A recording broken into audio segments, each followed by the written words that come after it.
今日想同大家分享耶穌喺海面行走，伯多祿因為驚而沉落水嘅故事。呢段福音就好似我哋嘅人生咁，充滿挑戰，但同時亦都係成長嘅機會。門徒搭緊嘅船就好似我哋嘅日常生活，而風浪就代表我哋面對緊嘅壓力、焦慮同考驗。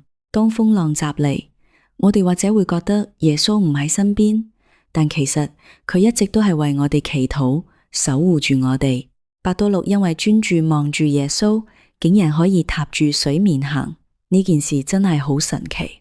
佢話我哋知，當我哋將心轉向天主，恩寵就會救我哋超越自身嘅極限同恐懼，勇敢咁去面對挑戰。但係當伯多祿轉頭望住風浪，一驚就即刻沉落去。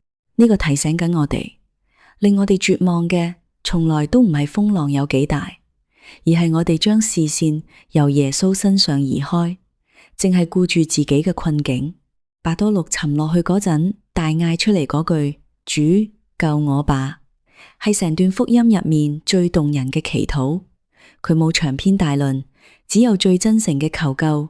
耶穌即刻伸手拉住佢，令我哋深深感受到天主嘅慈愛同埋佢及時嘅幫助。就算信德軟弱，又或者覺得好快要被生活淹沒，都冇乜關係。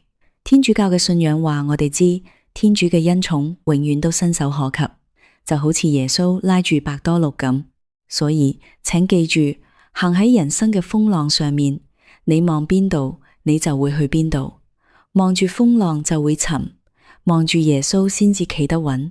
不如我哋一齊將心轉向天主，勇敢咁面對人生嘅風浪，相信天主嘅恩寵會一直陪伴住我哋。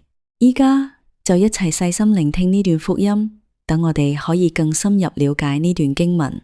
願天主祝福大家。